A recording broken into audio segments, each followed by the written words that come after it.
Welcome to our live coverage of the 1987 Booker Prize, Britain's major award for fiction. As usual, the authors, their agents, their publishers, their critics, and even a few of their readers have made their way here to the Great Hall of the Guildhall in the City of London to discover who has won the £15,000 prize. And they've now only about another 20 minutes or so to wait. The Booker Prize for Fiction has become one of the great immovable feasts of the literary year. It's no longer the biggest or necessarily the brightest of literary prizes, but it is certainly the most influential. The annual Booker ritual began 5 weeks ago when the shortlist of the 6 was announced. Since then, as tradition demands, there have been the knocking articles, the carping at the composition of the shortlisted novels, and the solemn pieces debating whether such prizes have any value at all. The 5 judges have read their way through 93 novels and shortlisted 6. Unfortunately, not all the authors could be here tonight. Top of the list alphabetically, Chinua Achebe, the distinguished Nigerian writer, is lecturing in America. His shortlisted novel is Anthills of the Savannah. Peter Ackroyd is a critic and biographer as well as a novelist. He's on the list this year with Chatterton. Nina Bawden judged the Booker Prize 2 years ago. This year she's gamekeeper turned poacher with her novel Circles of Deceit. Penelope Lively has been shortlisted twice before with her novel Moon Tiger. Will it be a case of third time lucky? Brian Moore is also unable to be here tonight.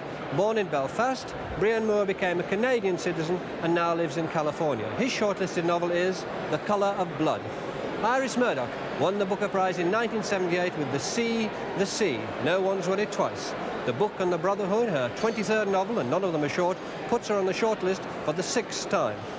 This afternoon, the 5 judges met to thrash out which of those 6 books will be awarded the prize. We'll know that decision shortly. The panel is chaired by P.D. James, resplendent, the author of successful and sophisticated crime novels like A Taste for Death and Death of an Expert Witness. Also on the panel are Selina Hastings, the biographer of Nancy Mitford and regular reviewer of novels for the Daily Telegraph. Allan, a novelist whose works include Augustus and One Night in Winter. He also reviews for The Scotsman. Trevor McDonald, the ITN newscaster, diplomatic correspondent for Channel 4 News and author of a biography of Viv Richards, and John B. Thompson, who's the director of radio for the Independent Broadcasting Authority. Earlier this month, we asked each of the authors to describe their own novel. Unfortunately, Iris Murdoch wasn't free to be interviewed at the time. Perhaps she was daunted at the prospect of summarising the 600 pages of her book. However, her publisher, Carmen Khalil, accepted the challenge. Iris's new novel is called The Book and the Brotherhood, and it is about a group of friends who met at Oxford many years before the novel opens. When the novel opens, it's at a commem ball in Oxford, and the Brotherhood meet again and encounter one of their number, Crimond, whom they have not seen for many years, but who they have commissioned to write a book which is meant to summarise the age. In the years since they were at Oxford together, they have drifted apart from Crimond, who remains a Marxist and a revolutionary, and he's an extraordinary godlike figure. The rest of them, of the Brotherhood, and it's a sisterhood as well, have gone on with their various lives and have grown apart from what Crimond represents. They worry about what his book will be. That is just the beginning of the novel. The rest of it is Shakespearean in its ambition. There are plots, subplots, wonderful descriptions of love affairs, and as usual in all of Iris's novels, excellent descriptions of food, clothes, eating, and marvellous animals. It's a novel about love as well. She writes wonderfully about love between human beings, and it creates its own magical world, as all of Iris's novels do.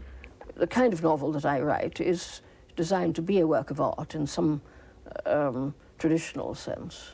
It should have a beginning, a middle, and an end, and a structure, and some kind of sense. In a way, it's for the characters to fight their way out of it while being in it. I mean, that they should be as if they were open-ended people, as if they were people who could go off and do something quite else, while at the same time they're serving the plot. The Colour of Blood is a book about politics and religion, but as books about politics and religion tend to get very digressive and heavy, I decided to write it in the form of a thriller. It's 3 days in the life of a cardinal in an unnamed Eastern European country when he discovers that there may be a plot to start an uprising, and that because he doesn't want this to happen, some people may be trying to kill him. He doesn't know whether he's being pursued by the government or by another faction, right-wing Catholics, who might be behind this. He is forced to go on the run for 3 days and to find out what's going on. And in the course of going on the run, he's no longer a cardinal. A cardinal is a person who wears a uniform and walks around the streets as a cardinal. He discovers what it's like to walk around the streets as an ordinary person without the rank and privilege he has. And it's doubly ironic for him because, like many cardinals in the Roman Catholic Church, he was the son of a stableman. He came from a poor beginnings. So he in a curious way, it's written like a thriller. He's constantly in danger. And in that way, I was able to present, I hoped, through the reader, each event as it occurred to him. In other words, the reader finds out what's going on just at the same rate as the main character. Moon Tiger's a novel that I seem to have been waiting to write for a long time. Part of it set in Cairo in wartime Egypt, where I was a child myself. And until I went back there a few years ago, I've never been able to find a way of writing about that time and that place that wouldn't be straightforwardly autobiographical. Moon Tiger's in no sense autobiographical, but when I came to write it, I did find that without that extra dimension of memory, of remembering what Cairo in the war smelled like and looked like and felt like, I wouldn't have been able to write it, or at least not in the way I wanted to. The central figure, the narrator, is a woman called Claudia. She's a historian. She calls herself a polemical, popular historian. She's now an old woman dying in hospital. And during the war, she was a war correspondent in Cairo and in the Western Desert. And as she dies in hospital, she reviews her own life within the context of history because, as she says, unless I'm a part of everything, I am nothing. And in so doing, she allows the people who've been central to her life, her brother, her daughter, her lovers, to have voices also, just as there are conflicting evidences in history. And most importantly of all, the man she would have married, Tom, who was a young tank officer in the Western Desert and who died there in 1941, was killed, and who therefore remains forever half her age. Tom's battle diary forms the final sequence of the novel. It's called Circles of Deceit, and in a sense, it's just that. It's about the way people's lives touch each other, at certain points, at not others, so nobody really ever knows enough about another person to know what is really happening and what is really going on. The plot, really, is about a middle-aged painter who is a copyist, not a fake, not a faker, but an honest craftsman who makes most of his living making copies of old masters for rich people to hang in their rooms, their boardrooms, or for families who want to sell a famous painting, which are now, after all, so expensive. And his working life is fairly calm and uninterrupted, and his domestic life, his living life, in a sense, is full of total turmoil and confusion. He's hung about, he's bullied, he's badgered by women. He has his first wife, whom he loves, is a beautiful dentist. His second wife is a rather strange girl who runs and has a battered child. He has I think, a rather splendid old aunt and a mother who has a mystery in her background. And he's very concerned with all these people all the time. But they hang on him and they bleed him dry, and when he gets up to his workroom is the only time that he's kind of free. And he sees the whole of life and everything that is going on as a kind of Bruegel painting in which tragedy is happening in one corner and people are happy in another, and he wishes he could write a novel like that. And this is really his attempt to do so. Well, Chatterton began with what was a simple idea, a simple story. I had the notion that Thomas Chatterton, the great faker who killed himself at the age of 17, had actually faked his own death so that he could go on writing poetry under a variety of assumed names. But then I became interested in another story, as it were, which was the painting, The Death of Chatterton, which was executed, if that's the right word, by Henry Wallace in 1856, which has George Meredith as its model. Now, this painting represents the apotheosis, almost, of Chatterton as the romantic poet. But behind that theme is another story, which was the real story of how Wallace eloped with George Meredith's wife. So I had these two themes, But then, since I wanted the book to have a largely contemporary setting, I had a gaggle of modern characters who came in. In fact, couldn't be stopped coming in. I tried to bar them from bits of the book, but they kept on reappearing. So what began as a simple story turned into a kind of Gothic comedy with apparently grotesque elements in it. But I, in a sense, enjoyed writing that grotesquerie because it always seemed to me that if you want to hear or see real people, you just got to turn on the television. You don't go to novels for that. It's set in 3 time zones, the 18th, 19th, and 20th centuries. And in the course of this somewhat bizarre journey, I touch upon a number of themes, I suppose the most important being the nature of plagiarism, with the allied theme, the nature of fakery and imitation. Well, Anthills of the Savannah is my 5th novel, but there's a gap of 20 years between it and the 4th one, so it almost feels like a first novel. All the books I've written have been about one thing, really, the condition of Africa in the modern world. There's a proverb which my people have. They say that if you want to see a masquerade dancing in the arena, you don't stand in one place, you circulate, you move around the arena with the masquerade. Then you can see it from different perspectives. This is what I have tried to do in all my novels. In this 5th one, I am looking at an African country under a military government.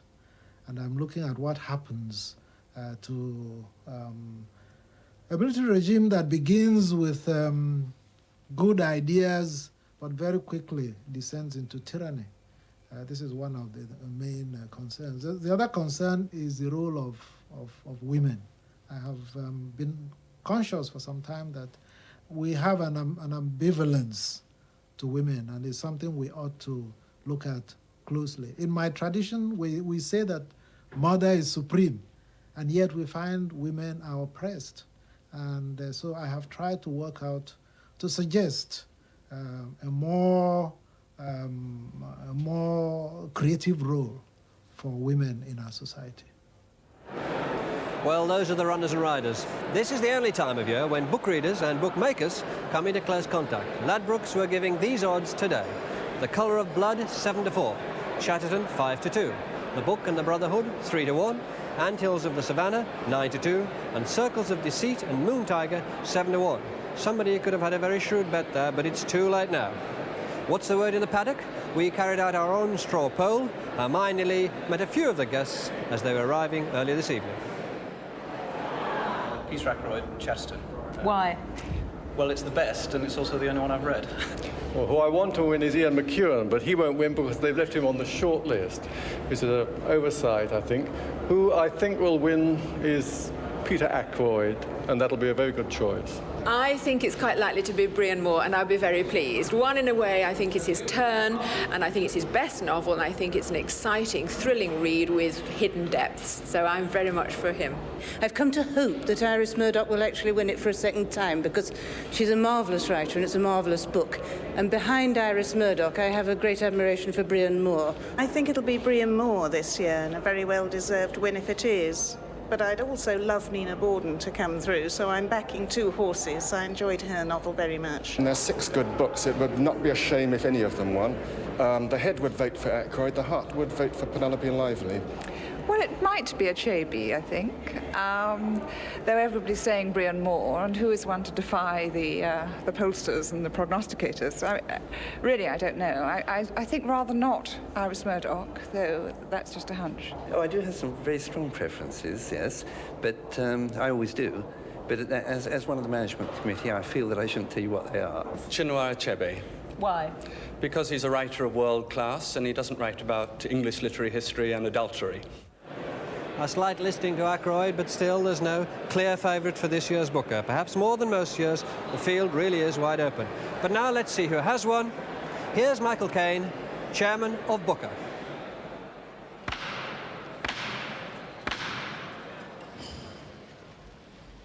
My lords, ladies and gentlemen, we now come to the purpose of the evening, and it gives me great pleasure to call upon P.D. James to announce the winner of the 1987 Booker Prize for Fiction.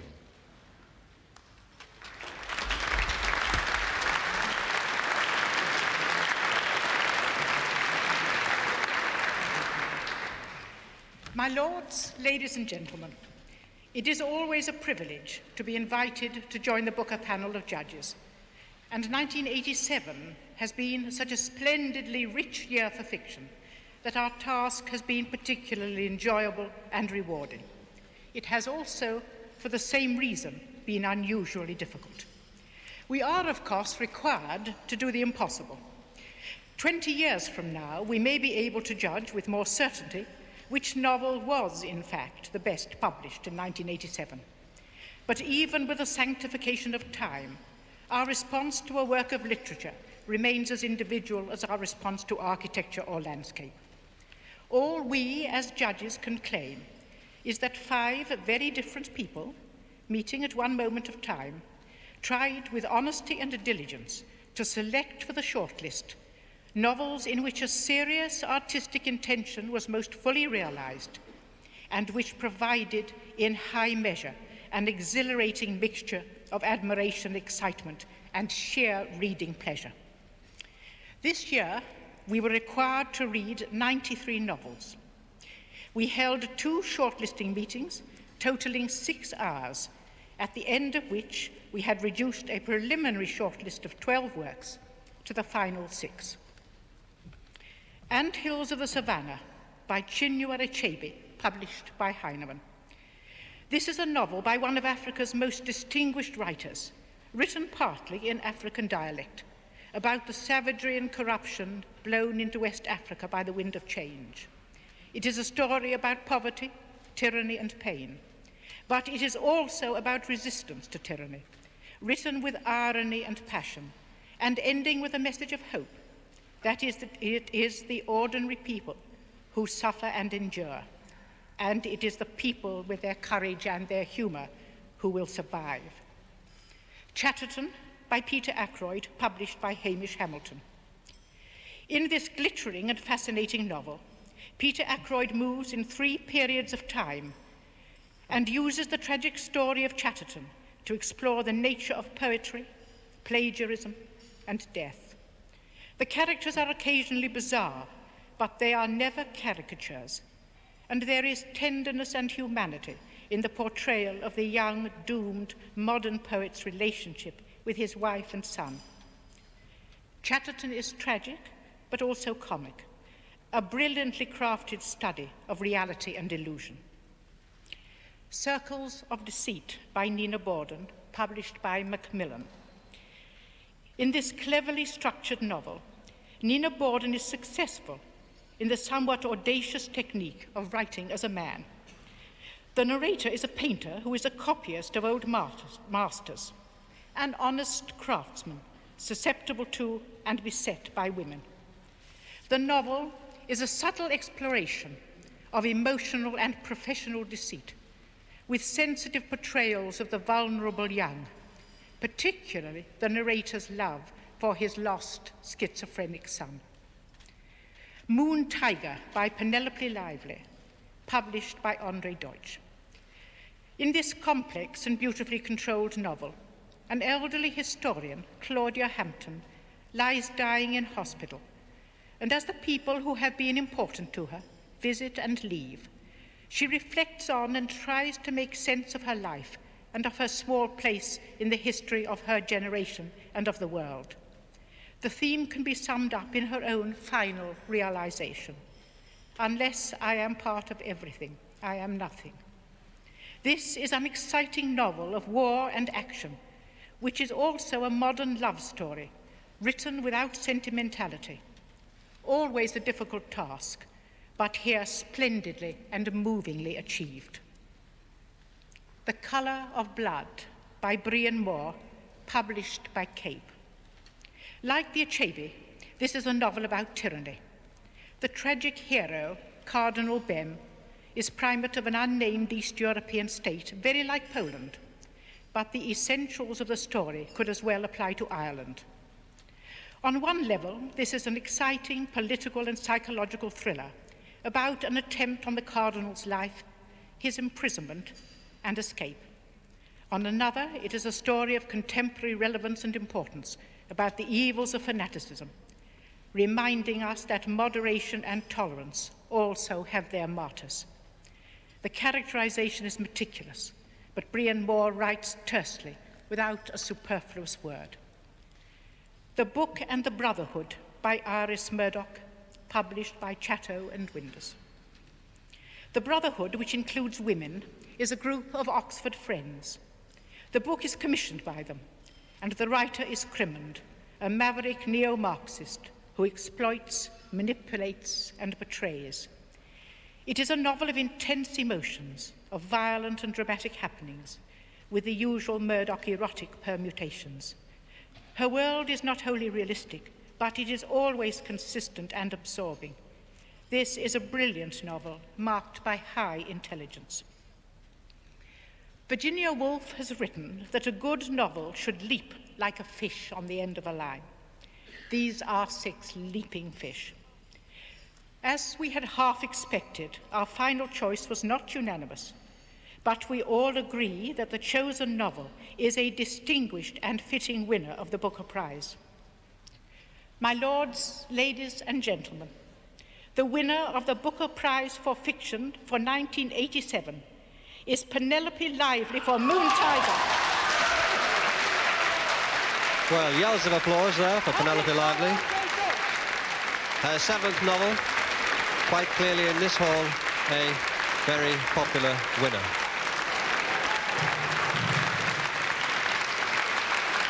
It's generally regarded as her best novel. She's also, of course, a distinguished writer of children's books.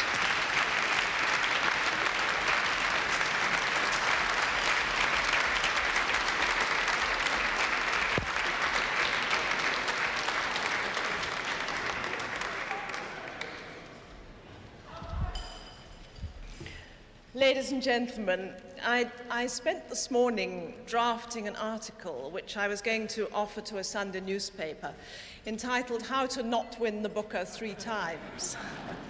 I would have needed to recoup my losses. Those of my family and friends who, against my fervent advice to the contrary, had decided to lay something out on this, had all made it tacitly clear that in the event of things going wrong, they would expect to be reimbursed.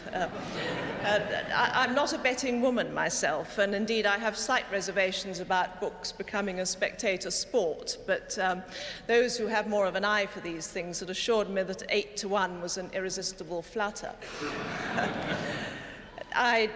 I'm very glad it was this particular book. It's one that has been a long time in the making. I have many debts of thanks to pay to supportive family and friends, to my editor, to my publishers, and last but not least, to the Booker judges. Thank you all.